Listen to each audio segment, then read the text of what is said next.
we don't have a good database for all neuroendocrine tumors. So we extract information from the SEER registry, but what we really need is a good database that all institutions will share. And Pam, and with the help of the Caring for Carcinoid Foundation, is trying to establish just that, so that we can get every patient who's had a tumor, and then we can find out how long it takes before we see a recurrence, what percentage of patients actually do have a recurrence. And that will be crucial information if we ever want to try a drug to see if we can change that. So the tissue is the issue. That is one of the most important things we can do, and especially for this tumor, which is number one, rare. Number two, we don't have animal models. If we had a ton of animal models, we might be able to make some inferences from the animal models, but we don't have good animal models. So we need to learn as much as we can from the biology of the tumor that is already there. So Pam, why don't you go ahead.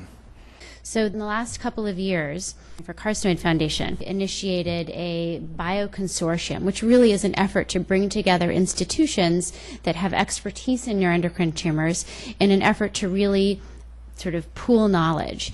Because as you can imagine, if one investigator is learning a little bit and another investigator is learning another little piece, really we would learn collectively a lot more information if we could do it together. So this is a consortium of 5 institutions, Dana-Farber, MGH, Memorial Sloan Kettering all along the East Coast, MD Anderson in Texas, and us on the West Coast. And the purpose of this consortium really addresses this need that George was mentioning. Tissue is the issue. So to really gather high-quality biospecimen, meaning blood, tissue that was previously collected during your surgeries, and gathering these in an effort to really learn more about tumor biology. A second objective of this is to learn more about the patients. So we collect detailed survey information about your personal history, your family history, your social history, your risk factor history, alcohol, tobacco use. Someone had asked the question, do we know how long it takes for an ileal carcinoid to spread? And George said no. Well, we're really hoping to learn more about the epidemiology of these tumors by doing it prospectively. I mentioned a couple of these objectives, but sort of once we have the tissue and the survey information, the objectives are really to look at the etiology and molecular epidemiology of the neuroendocrine tumors, to really apply that towards learning more about early detection and diagnosis, then to hopefully develop predictors of how patients do, both in terms of treatments and toxicities, and then to really apply that to developing new drug targets.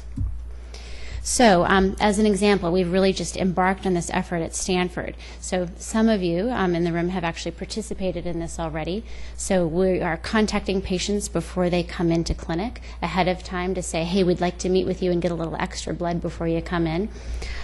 We have patients sign a consent form that entails sort of the risks, which are essentially risks of taking a couple extra tubes of blood and the risks of a 15-minute paper survey.